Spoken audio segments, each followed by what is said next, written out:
Hello there. Welcome, everybody, to Status Coup News. It's Wednesday, so for the second time, your second consecutive Wednesday, you're going to be joined by me, Kim Brown. I am the host of the YouTube channel, Burn It Down with Kim Brown, which is a safe space where we set oppression ablaze. Because, again, oppression is pretty much daring us at this point. That airs Tuesdays and Fridays, 7 p.m. Eastern on the YouTubes. But in the interim, I'm so very glad to be here with you all today. And we've got an excellent program today for you on Status Coup News. Now, just a heads up for everyone, if you're watching this video, please take a moment to give us a thumbs up, like the video. That helps to boost us in the YouTube streets.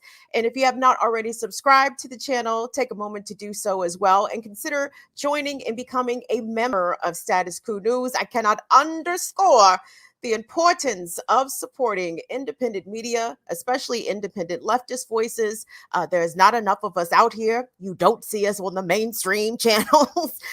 So here we are. And it is imperative that good folks like you and you and you and you and yours, if you're able to cough up a couple of bucks every month just to help keep platforms like Status Coup and Burn It Down with Kim Brown alive, we certainly appreciate it, and we definitely empower you to do so. So today's program, gang, we've got a good one in store for you today. You're going to be talking about a couple of things. If you had not already heard, and I'm not sure how that would even be possible, but as we know, the situation continues to grow increasingly dire for pregnant people and women across this country with the overturning of the Supreme Court decision of Roe versus Wade. And with abortion literally being criminalized left and right, we are seeing increases in women being charged criminally for stillbirths and for miscarriages and for abortions. And the ways in which law enforcement will be getting creative, or perhaps to some, maybe not so creative, in obtaining data, your personal data, in order to make a criminal case against you, God forbid, if a pregnant person, you being the pregnant person or somebody close to you, experiences a failed pregnancy, or indeed decides to elect that medical procedure called abortion. The story making the news today is coming out of Nebraska, with a 17-year-old being charged in connection with allegedly having an illegal abortion. But part of that story that I want us to get into a little later has to do with the fact that Facebook was giving up her DMs. The fact that Facebook was out here playing big snitch, and the ways in which big data, we think that our privacy concerns pretty much stop or begin and end with advertisers being able to find us and have the most intimate data about us. But no. The bigger gorilla in the room here is going to be the ways in which your data will be weaponized against you, especially your personal health data. So that is all very, very, very important. And another good or not so good story that we will be delving into definitely pertains to this latest news with President Donald Trump, former President Donald Trump's Mar-a-Lago estate being raided by FBI agents. And that's a good one. Hold on. Actually, I think we're gonna begin with that. The other thing that I want to get into, obviously, in civil rights news, it was announced out of LaFleur County, Mississippi, that no charges will be filed against Carolyn Bryant Dunham, the white woman who alleged that 14-year-old Emmett Till made sexual advances towards her, whistled at her, groped at her.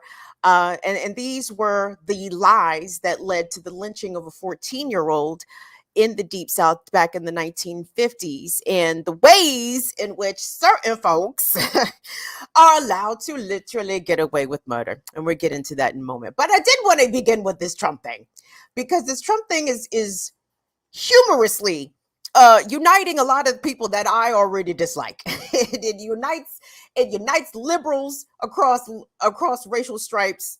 It is uniting conservatives. Everyone seems to have some level of outrage, some misdirected anger, or outgrowth of some emotion here as it pertains to Mar-a-Lago being raided. Wait a minute, Trump was not Okay, just double checking. No, they did not take Trump out of Mar-a-Lago in handcuffs, so everybody can just kind of simmer down. But I wanted to take a quick peek at a montage of some of the reaction, let's say, to this historical news. It is historical that they ran up in a former president's house and snatched a bunch of documents out of his residence. But, everybody who's gleefully awaiting the arrest and the slapping of those silver handcuffs on Donald Trump's wrist, just pump your brakes a little bit. But let's check out everybody's collective meltdown in one form or another. That was executed after a federal judge signed off finding probable cause. So is your issue with how, the criminal justice system works? I mean, what is it exactly? Pamela, right. So this is actually very easy. And you and I were discussing this before. This has never been done in our history. That is true. To a former president, a political rival of the sitting president. You believe that the Justice Department under President Biden is trying to go after his political rival, Donald Trump? No, Pamela, okay. I didn't say that. Thanks for trying to put words in my mouth. I did not try to. I'm trying to clarify to make sure. This is a witch hunt. This is a Stalinist hunt. I mean, this was a highly performative raid, Rob. You had the entire circle around President Trump's great American flag full of black SUVs. The FBI even rented a Ryder truck so they could bring in like 30 armed agents to Mar-a-Lago, of all places. The president is presumed innocent until proven otherwise. And I agree with that. But your speculation, I just think is just I don't think it's speculation at all. You do not break into a house of a guy that you've been working with for 9 months, that you have to admit has been cooperating with you for presidential records? No. Can I ask you a question? No. I'm going to answer your question. Yes, ma'am. And you do not do that and have guys with AR-15 and women, I might add, at the front of Mar-a-Lago, illegitimate and immoral, and the country knows it. And you have destroyed our faith in the justice system. Just one question, Judge. It's not Donald Trump's fault. It's their fault. His lawyers have that search warrant. They could release it. And the government can answer the question. All right. I'm angry. I feel violated. The whole country feels violated. It's disgusting. They've declared war on us, and now it's game on. Imagine you're Eric Trump and you're at Mar-a-Lago. That's your home. Your mother has just died 2 weeks ago, and they're sending FBI agents with weapons into your house, violating your privacy like that. It's unbelievable. They are in search to try and destroy Trump. They had conducted a criminal investigation. They failed. They have an investigation in New York with the Attorney General that's going to fail. They have a Democrat. Oh, Christ. You're cutting me off early. I'm done. I'm not trying. No. Finish that thought. Last one. You're talking about you're going to refer to Atlanta. All right. Sorry. Great one. Atlanta, Albany, Washington, all of it. The great one. Mark Levin.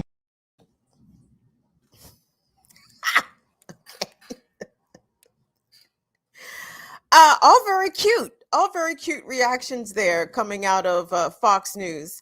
And, obviously, here's the thing. I said this on my show yesterday. If Donald Trump was seriously in trouble, all these people freaking out about the FBI, law enforcement, running up into Trump's house when he wasn't home. Trump was at his other mansion golfing, right? Clearly not persecuted, clearly not experiencing any disruption to his normal multi-millionaire life, his very elitist lifestyle, which he enjoyed previous to being president. Yes, so ain't shit really changed for Donald Trump. But it's wild to watch these people act as though, they have given Trump what I like to call the N-word treatment. They are acting like Donald Trump was in West Philadelphia during the early 1980s when the Philadelphia police dropped a literal bomb on the headquarters of the MOVE organization. They act as if Donald Trump was, 10-year-old Tamir Rice, 12-year-old Tamir Rice, handling a legal firearm in a open carry state in Ohio when he was gunned down by police. Like, they are really acting as though Trump is being deliberately persecuted. And I say this, to all those in the middle, I can't even call people leftists anymore. I don't even know what the fuck the left actually is. But for those who have been truly rooting for Donald Trump to be held accountable in the eyes of law enforcement. I think that is a bit of a naive fantasy for the simple fact that if we just look back in history, you have to show me, like, point to the people, name the people in Trump's position who have been held accountable to the point that they have been incarcerated with jail time. Trump is probably going to get a lot of what he's always gotten. He's had to dole out millions and millions of dollars in civil lawsuits.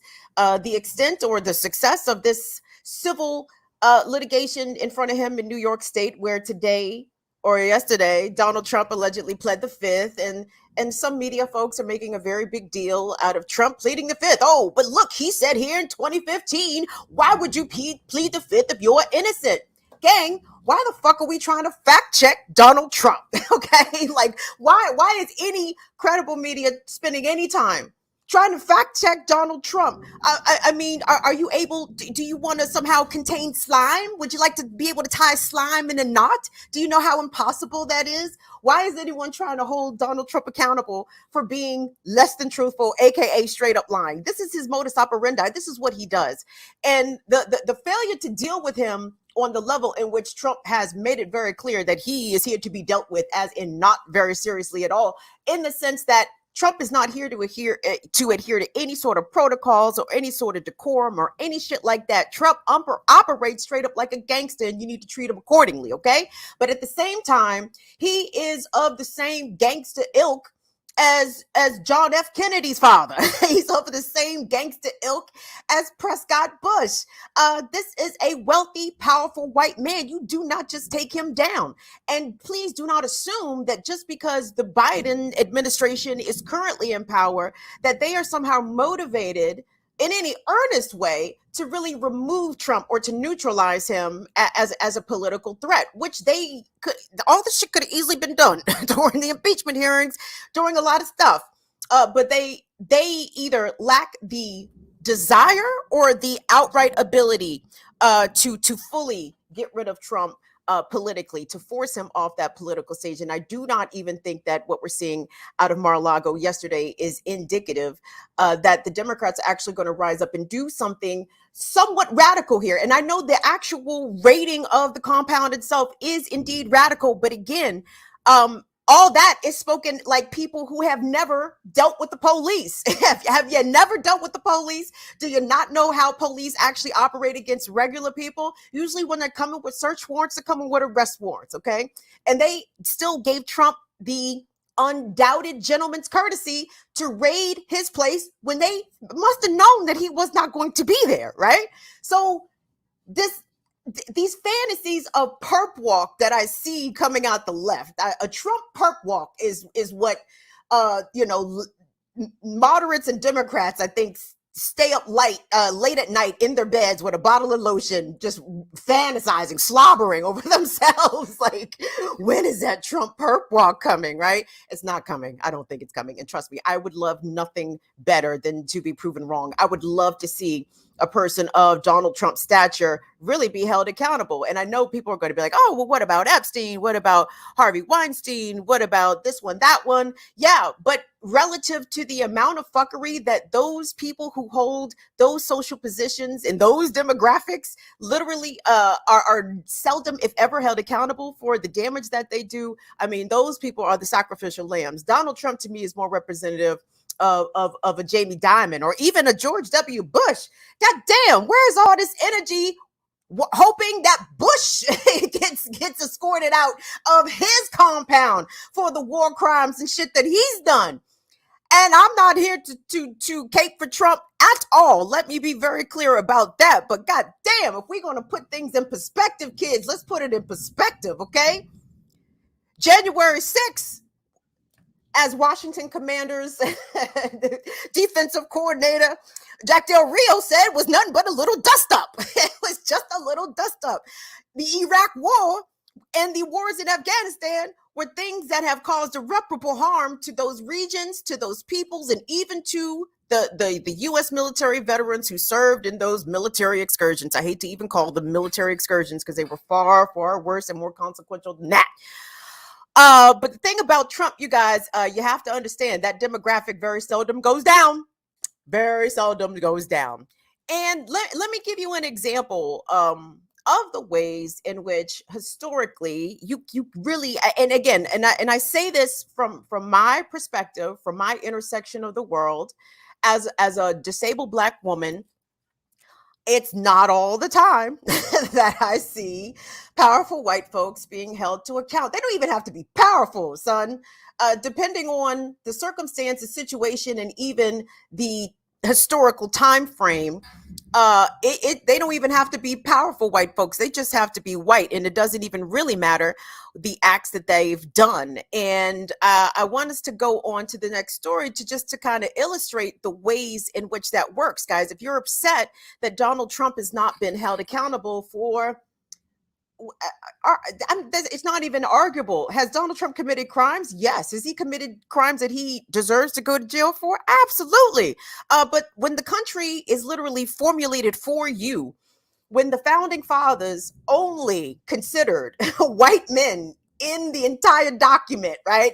Or pardon me, slaves, but 3/5, can't really have Black people being whole humans out here. Don't be ridiculous. And women, bitches don't have no liberty.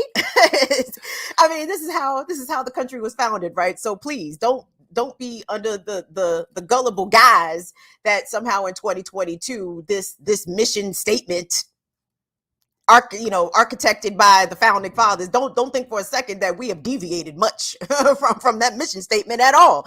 And this really sad news, but somewhat expected news coming out of Mississippi. And this article is from Mississippi Today. Support your local independent media outlet. Shout out to Mississippi Today. And the headline reads, LaFleur County jury declines to indict Carolyn Bryant in Emmett Till's death. Okay. Now, this is significant. And I want you guys to understand why this is significant. Because when we have mostly conservative lawmakers, conservative governors, conservative state senators and state representatives crying about so-called critical race theory being taught in schools, and that white children are being taught to feel bad about themselves and bad about their history and bad about being Americans.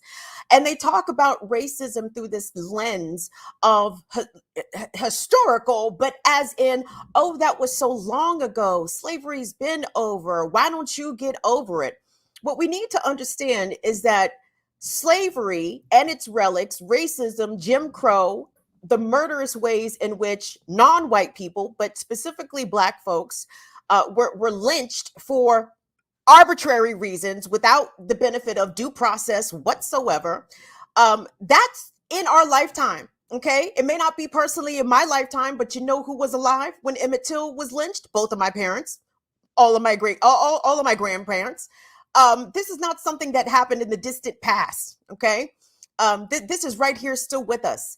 And when we look by extension in the ways in which, for example, police murders occur overwhelmingly to Black people with very little accountability, it is the further continuation of a system that basically says that Black lives don't matter, and there is no accountability for murdering Black people, especially if you occupy a position of privilege. Now, anybody who wants to scream at me about Black on Black crime, I would very easily and quickly direct you to the fact that most perpetrators of so-called Black on Black crime go to jail. They go the fuck to jail. They are sitting in a penitentiary right now. But Carolyn Bryant, not sitting in the penitentiary. Let me run down here with what Mississippi Today has reported. So a LaFleur County grand jury has found insufficient evidence to indict Carolyn Bryant Dunham for her role in the kidnapping and lynching of the death of Emmett Till. District Attorney Dwayne Richardson said the jury considered charges of kidnapping and manslaughter, but returned a no bill, indicating that they would not indict Dunham, according to a news release from his office. Quote, the murder of Emmett Till remains an unforgettable tragedy in this county, and the thoughts and prayers kiss my ass. And the thoughts and prayers of this nation continue to be with the family of Emmett Till, Richardson said in his statement. Dunham is in her late 80s and had a last known address in North Carolina. Oh my God, I'm sorry, y'all. It is raining and thundering and lightning, cats and dogs out here. Where was I? Dunham said Dunham is in her late 80s and had a last known address in North Carolina, the Associated Press reported. Now, Emmett Till, who was from Chicago, was murdered at the age of 14 while visiting his family in the Delta in 1955. I want us to look really quickly at an interview that I found from, I believe, a Duke University historian who spoke with Gayle King, Nora O'Donnell, and Charlie Rose. This interview is actually from 2017, when back in 2017, Carolyn Bryant said she wanted to change her story. She wanted to get on the record and say what happened from her perspective to Emmett Till. And let me hold on before we even view that. Let me just point out the obvious here. Let me be Captain Obvious. This woman was complicit in conspiracy to murder and lynch a child, and authorities even had an arrest warrant for her decades ago that was never executed. Okay. I sincerely doubt that if the races were reversed, there is no way someone who would have been complicit, a Black woman who would have been complicit in the murder of a white teen, there's no way that person would have not been held accountable. There's no way that person would have been able to live a very full life without being visited by the law, because American law is not applied equally here, right? Like everyone's equal under the law. That's bullshit. Okay. Those are fairy tales that children believe. And even if you have children, please disavow your children of those fairy tales immediately. Okay. Because we are not all viewed the same under the law. We are absolutely not treated the same under the law. So the sooner you disavow your children of that bullshit, the better people that they will eventually end up being. But I want us to take a look again, as I said, this clip from a Duke University historian who had the opportunity to interview Carolyn Bryant. I want to say it had to have been on the record, because he said that he spoke with her because he, as a historian, he wanted to note what her version of events were pertaining to the lynching of Emmett Till. But this is from 2017, and this is a clip from CBS Mornings. Let's take a look. What's so shocking is to hear, because we've all heard the gory details, that he whistled at her, that he made a sexual advance towards her. And all these years later, she says what to you? She said, with respect to the, any physical assault on her or anything menacing or sexual, that part isn't true. And because she claims that he grabbed her by the waist, that he held her, that he wouldn't let her go, that he touched her hand, and she says that is not true. Right. But, well, touched her hand when they exchanged money for candy. Yeah. I think maybe so, but I don't know about that. Had she been living this in a horrific way, knowing that she... Yeah. Well, she's far from the most important victim in the story, of course, but... Yeah, she had not told the truth. It's obviously been a great burden. Someone was and a pain. Brutally. She thought about Mamie a lot. Mamie is Emmett's mother. She lost Emmett's mother. She lost a son herself later, and she said always thought about Mamie. So why did she decide finally to make the call? Well, I can't read her mind. I'm not sure. Well, you talked to her. But I did. Yeah, my sense was that she wanted to unburden herself. She also wanted to tell her story. She was, for posterity. What did she say about Emmett's death and murder? She said nothing that boy did could ever justify what happened to him. That's right. Yeah, they all agree that there was a whistle, that he did whistle. Yeah, but that wouldn't have, that doesn't justify what was done to him. They had a harmless exchange. That's right. The two white men who were accused of murdering Emmett in 1955, they admitted it later in a magazine interview. They did.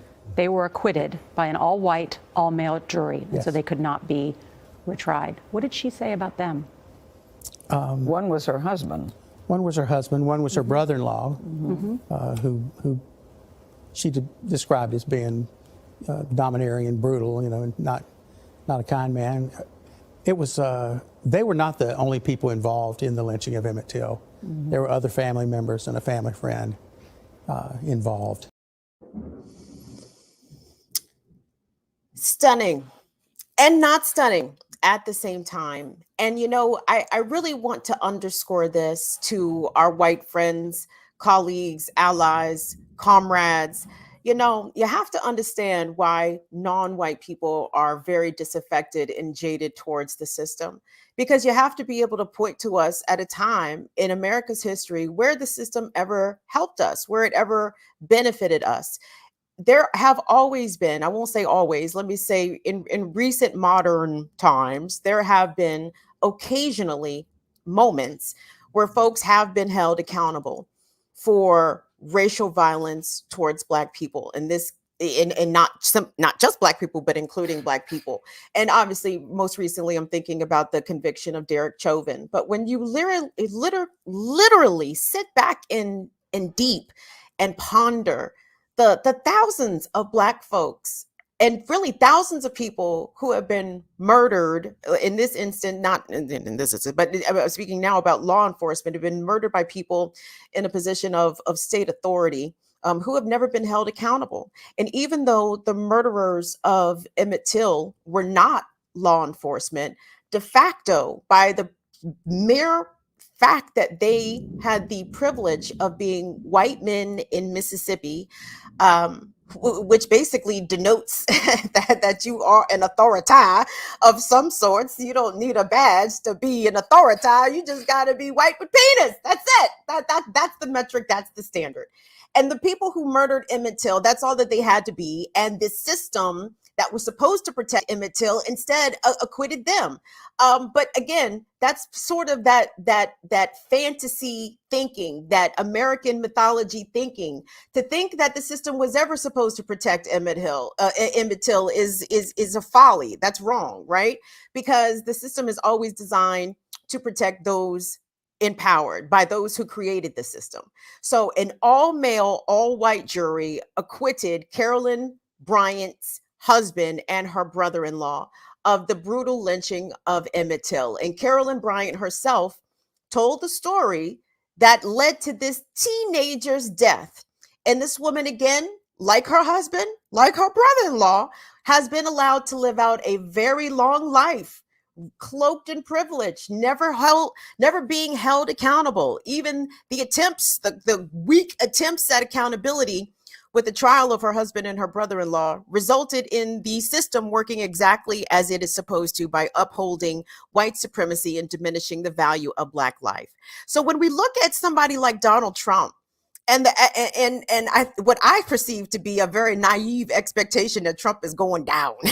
Like, I'm talking about down, right? Like simply the feds running up in one of his mansions is not going down to me. I'm talking about Trump getting that Epstein treatment, Trump smelling the inside of that jail cell. I don't anticipate that to happen, gang. I really don't. And hold on, there was a tiny bit of breaking news. I won't call it insignificant. It is significant. But I think Republican Congressman Scott Perry yesterday said, and this is according to journalist Scott McFarland, who reported this on his Twitter page, that Pennsylvania Republican Congressman Scott Perry said that yesterday his phone was seized by 3 FBI agents. And why this may be significant is because Perry was of interest by the January 6th House Select Committee, because they said that Perry participated in, let's say, a shakeup of the Department of Justice in the days immediately following Election Day 2020. And consequently, Perry allegedly asked Donald Trump for a presidential pardon, and Perry has denied this. Now, this person has not yet been charged with anything, but I admit, for those who are, rubbing up their mittens, hoping that it's going to get to getting on Trump and them, I admit it looks tantalizing. But just consider who we're talking about here. We're talking about Democrats. We know Democrats is not really about that drama. We know that Democrats will talk a good game, But at the end of the day, the Democrats are completely content with, let's let the system work out. Let's let things play out as they will. And hopefully everybody who needs to be held accountable will be held accountable. That's not how things work, right? That's not how things work. Either you a shark or you a minnow out here. And the Democrats have proven over and over again that they are minnows. Okay. So I do not anticipate any charges. Again, let me say it like this. I don't think Trump's going to go to jail. Okay. And I actually think that Trump cornered is probably more dangerous than he would be otherwise, because he still very much commands the ear of the Republican base. He is, by in effect, the head of the Republican Party, right? I mean, who else is the GOP leader? Mitch McConnell? Sure. Sure thing. Congressionally, sure. But who can get them tens of thousands of people to come out in Wisconsin and Pennsylvania and Florida and Georgia? Donald J. Trump, right? So Trump is in it until he's officially out of it. Now, do the Democrats have the will to officially take him out? Is Merrick Garland's Department of Justice actually going to charge Trump with crimes, criminal crimes, not that little civil shit, whatever the fuck Letitia James is up there doing in New York? If you want to get him, get him. Don't fuck around with it. Do it. But the Democrats, we got to let the system play out. we're going to have faith in the system. That's your problem. And that's why you're going to have a hard time turning out the vote in the fall, because you got so much faith in the system. You keep astroturfing far right extremist candidates to run against Democrats in the midterms. And when that strategy turns around and bites you in the ass again, but y'all got faith in the system. Miss me with your nonsense. Listen, Status Coup, do me a favor. Hit that thumbs up button in the middle of this broadcast to let the YouTube algorithm know that you are rocking with the best right now. Shout out to Jordan. Shout out to Colin. Thank you all so much for having me back here on a Wednesday. Again, I'm Kim Brown. I'm the host of Burning Down with Kim Brown on YouTube. My show airs Tuesdays and Fridays, 7 p.m. Eastern. Please go over there and give me a subscription. I see my Fire fam in the house. Thank you all so much for turning it up. And, the next story I wanted to move on to is something that I touched on my program last night, because I saw the story initially broken by journalist Jessica Valenti regarding the charging of a teenager and her mother in Nebraska for an illegal abortion. And y'all, the hits keep on coming with the ways in which America's fascism continues to embolden itself. I can't say that the fascism is coming. The fascism has been here. Ask Emmett Till's family. Has the fascism been here? Abso-fucking-lutely, okay? But now everybody else gets a taste of fascism. Mostly everybody else. Not quite everybody else, but more people are getting to taste this fascism American style.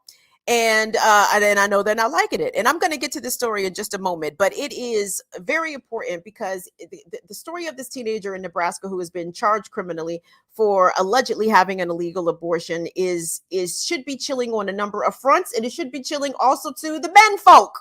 Men folk, you should also be chilled by this, because your phone is a snitch. Your favorite social media platform is a snitch. Everybody is snitching on you, okay? Us, collectively. And for those who support leftist movements and organizations, this also gives me a lot of chilling effect also, but for different reasons. But let's stick with the topic at hand. So let's actually go to that motherboard Vice piece, if we could, Colin, because this is a big problem here. Is the right one? Yes. With the pop-ups, Vice, come on, get off my screen. Okay. So, as you see, that law enforcement engendered Facebook to turn over direct messages between the 17-year-old and her mother regarding the alleged obtaining of abortion medication, right? And the title says, this is the data Facebook gave police to prosecute a teenager for abortion. And further down in this piece, because this is actually a pretty good in-depth deep dive by the good folks at Motherboard and Vice.com. But let me read this portion to you. So evidence from Facebook So, by the way, this alleged illegal abortion took place in June before the announcement of the Supreme Court decision.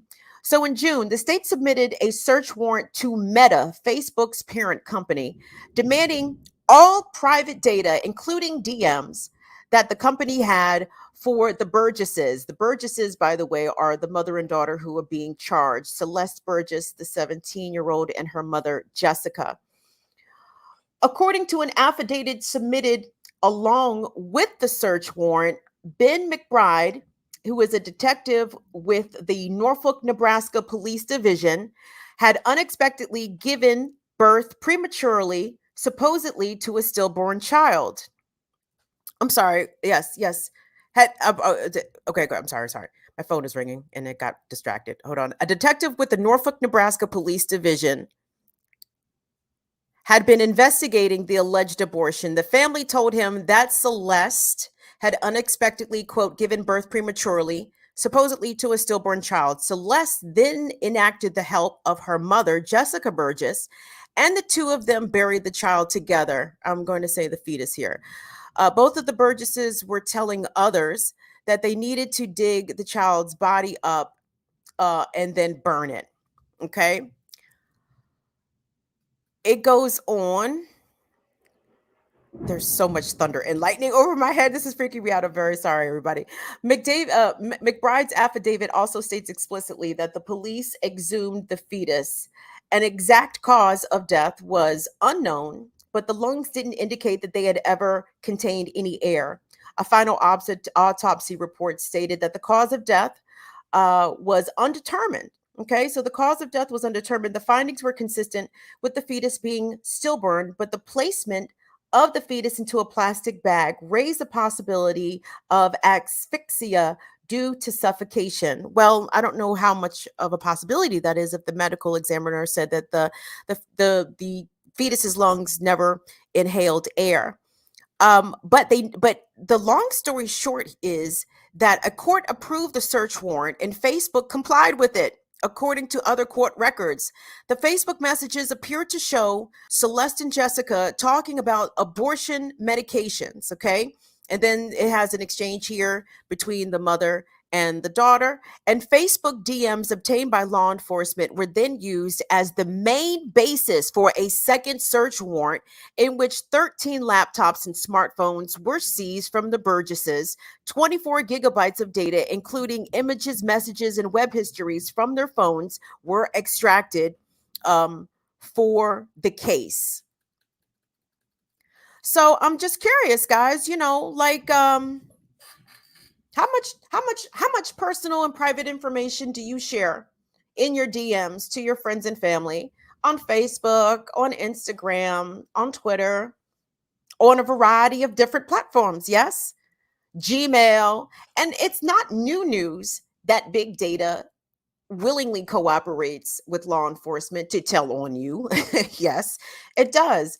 But when it comes to issues pertaining to your health, to your health care, to the ways in which you have literal autonomy over your body, this poses a very frightening, not new, but growing danger of the ways in which women specifically and pregnant people will be targeted with these laws.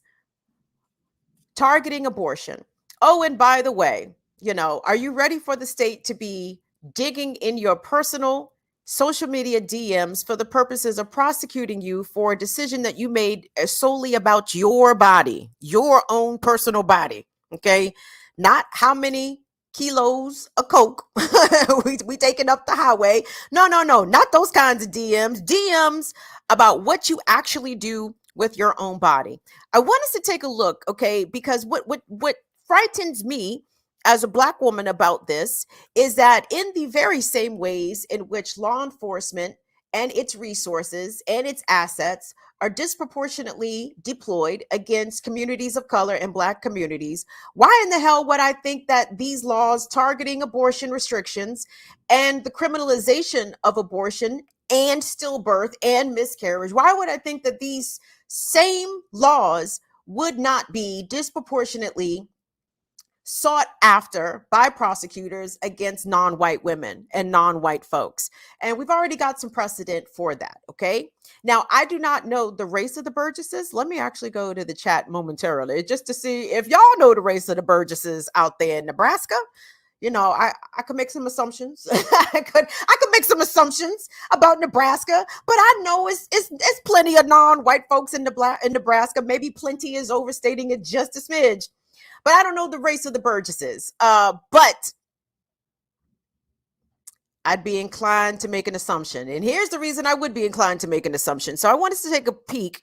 We're going to see two clips, okay? The first clip is from earlier this year out of Oklahoma. I'm sure you guys may be familiar with the story of the indigenous woman who suffered a stillbirth and is currently doing time for manslaughter in jail. In jail for a stillbirth. She's in jail for a stillbirth right now, serving 4 years right now. Okay, Native woman. Also, back in April, a Texas woman, a Latina, was charged criminally for losing her pregnancy as well. And the shit is fucking scary. So let's take a look at these two clips. The first from Oklahoma, the second from Texas. Texas woman has been charged with murder after state authorities say she caused the death of an individual by self-induced abortion. 26-year-old Lizelle Herrera was arrested Thursday by the Stark County Sheriff's Office and charged with murder. She's still in custody at this time and is facing a $500,000 bond. Stark County is located near the U.S.-Mexico border and the southern tip of Texas. Now, thankfully, the outcome with the woman there charged in Texas with her stillbirth, that outcome thankfully was favorable because the prosecutor there decided to drop the charges. But this was, of course, after a big national outcry.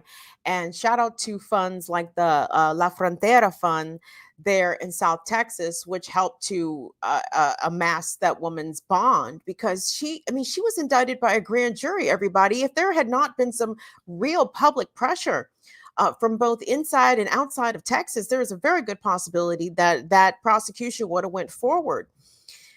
And this is the shit I'm talking about. You understand? This is the shit I'm talking about. These are the kinds of things that are absolutely on the line right now. So it is imperative.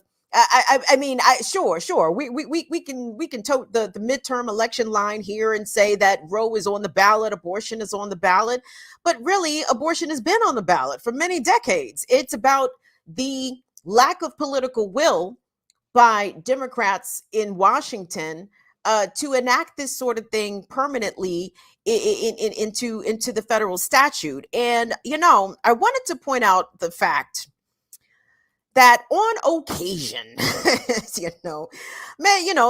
much like a broken clock, conservatives and Republicans can be right about things occasionally. Now, they will, accidentally back up into being correct about something, but then they will quickly pivot and be wrong about the shit again. The Pauls come to mind out of Kentucky, Ron and Randy. If you only catch snippets of Ron and Randy Paul, you may be like, hey, they make sense sometimes. And then you catch the rest of the shit that they say, like, you know what? Never mind. I thought y'all was talking about some sense, and y'all clearly was talking about no sense. But so this issue in Nebraska, again, with a 17-year-old and her mother being charged in connection with this alleged illegal abortion, I want us to listen to a local package. This is going to be the one from KLKN TV out of Nebraska, and it has to do with a tongue-in-cheek tweet sent by a Nebraska state senator that got a little bit of attention from his constituents. But, and this person is a Republican. But I want you to hear the very logical and common sense stuff that this Republican state senator from Nebraska had to say about restricting women's autonomous rights over their body and women having access to abortion care as health care. Let's take a listen. And one of my concerns is it's entertaining to, point out strange juxtapositions on this abortion issue. And you start talking about restricting men in some kind of way, people have a certain reaction. And that's what the purpose of that tweet was. In a Twitter post, Nebraska Senator John McAllister proposed a vasectomy mandate for all Nebraska men, aiming to point out what he calls ludicrous actions by his fellow Republicans. He says real Republicans support the freedom to choose, and that if we are going to control women's bodies, we may as well go all the way with authoritarianism. You don't want the state to come between a woman and her doctor. It's ironic. Some people don't want the state to get between them and their doctor with regard to vaccines. And so now here we have the state of Nebraska wanting to restrict reproductive rights for women. It just isn't right. Senator McAllister says he's obviously not serious in his tweets, also joking that there will be cash rewards for people who turn in men who refuse to comply with a mandatory vasectomy. He says he stands by his tweet and supports women's rights to choose in Nebraska, as well as supporting Planned Parenthood and other alternative contraceptive programs. Birth control, things like that. We need to provide more information for people so we have fewer abortions. And I think that is probably an objective more worthy of legislation than restricting abortion. The posts were sent the same day that Nebraska Governor Pete Ricketts revealed that there will not be a special session to vote on a 12-week abortion ban. Only 30 senators supported the proposal, which would be 3 votes shy of what's needed to override a filibuster. Abortion rights supporters have since come out saying that while this is a big win, everyone needs to stay loud to prevent future bans. So if it wasn't clear there, the Nebraska state senator had sent out a tweet talking about male vasectomies being mandated and jokingly saying that, there will be consequences, fines for unvasectomized males. And I get what he was saying. Obviously, we live in a misogynist society, as much as we like to, hey, Title IX is awesome. It is awesome. Hey, be a girl dad, also awesome. Let's not overlook the fact that American society very clearly hates women, which is why a lot of these abortion restrictions are even being allowed to be enacted in the first place, because it targets exclusively people who can get pregnant, right? Speaking of the 17-year-old from Nebraska, charge the motherfucker who knocked her up. Where's the charges against him? Where's his charges, right? But of course, it's ludicrous. Why would we charge men with participating in the pregnancy of something? Why would we make men be held accountable or responsible in some way? Come on, don't be ridiculous here. But you see what the state senator was doing, and a couple of the things that you heard him mention in his serious proposals had to do with educating people, children, I guess mainly would be the target here, about birth control, about, access to contraception. And these are the very easy, common sense things that conservatives know would help to drive down abortion rates, right? If the driver of abortions in one factor is unintended pregnancy, right? Well, if you educate children about the ways to prevent pregnancy and the ways in which babies are made, they can take steps to prevent those sort of things from happening, right? But when a lot of these red states participate in abstinence-only education, the intention there clearly is to keep young people ignorant so they will continue to reproduce, so they will continue to have kids. This is clearly a very long culture war game that conservatives are playing. It has a lot to do with xenophobia, has a lot to do with racism.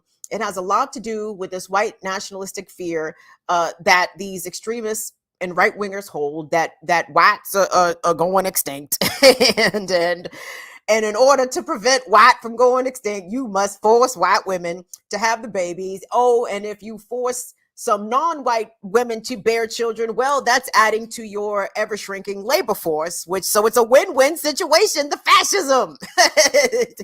You get more white and you get more workers to be second-class citizens to serve the whites, to serve the new whites. So there's that. But I wanted to play a clip, and that's the last clip before I log off. And by the way, please stay tuned because at 6 o'clock here on Status Coup, we're going to be premiering Jordan's interview with economist Richard Wolff about how the phoniness of this economic recovery, it feels mighty phony. Does it not feel phony? The economy does not feel strong and roaring and robust to I. How does it feel to you? Well, I'm imagining it doesn't feel all that great. So be sure to stay right here because YouTube has a new feature. I think they have ganked this from Twitch, where if you are in the live chat and a new video premieres on the same channel, you will be immediately redirected to said premiere video. So you don't, in theory, have to touch any buttons once this broadcast concludes, because it will take you immediately to the premiere of Jordan's interview with Richard Wolff. That's something that you do not want to miss right here on Status Coup at 6 o'clock. But I happen to be watching Meet the Press because I apparently hate myself on Sunday mornings. I like to do things to irritate myself, to disturb my own spirit on Sundays. So I usually watch Meet the Press so I can scream at Chuck Todd to lift up his fucking voice. You want to talk about a not good broadcaster? You want to know? Let me imitate Chuck Todd real quick. Joining us today on Meet the Press, we've got an exclusive because you know how things happen to go on there on Capitol Hill, and the thing has to be. I've never heard a broadcaster intentionally make their voice inaudible. Like, the whole point of broadcasting is to project and to make sure you enunciated all of your words are being heard very clearly. Chuck Todd would literally start whispering on his broadcast. I'm like, how the fuck do you have a job, G? Anyway, like I was saying, I was hate watching Meet the Press on Sunday. I was hate watching Meet the Press.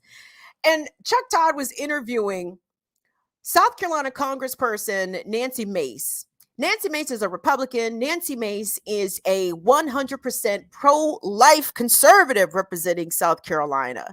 But Nancy Mace made an admission on Meet the Press that I have to say that I was not necessarily expecting from her. And this is kind of another instance in which Republicans are the broken clocks. They do occasionally get things right, but then they immediately go and get the things wrong. But what she said, I think, was pretty powerful and giving voice, I think, to a segment of conservative women who are not so forthcoming about things like sexual assault. Like rape and incest are sort of things that are sometimes talked about in the abstract.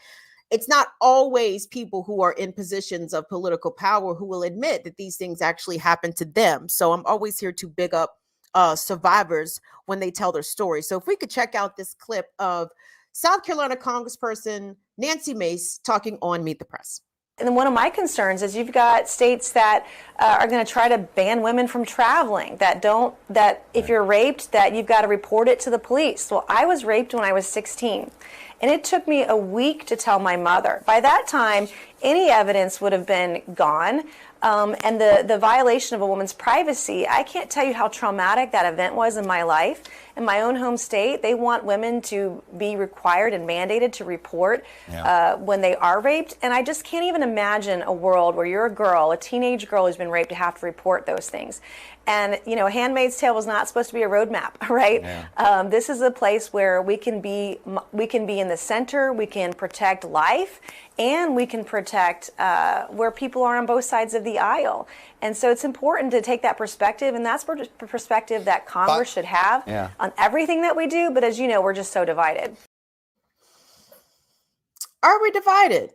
Now, again, kudos to Representative Mace on being a survivor, on being able to own what happened to her. But again, even as someone who survived a rape there, she still operates from a tremendous amount of privilege, because at the end of the day, it does not sound, even though she did not admit this or deny this, but it does not sound as though she was made pregnant as a result of that rape, right? So she raises an excellent point that imagine being the survivor of a rape, regardless really of the age, because we know how sexual assault works in this country, guys.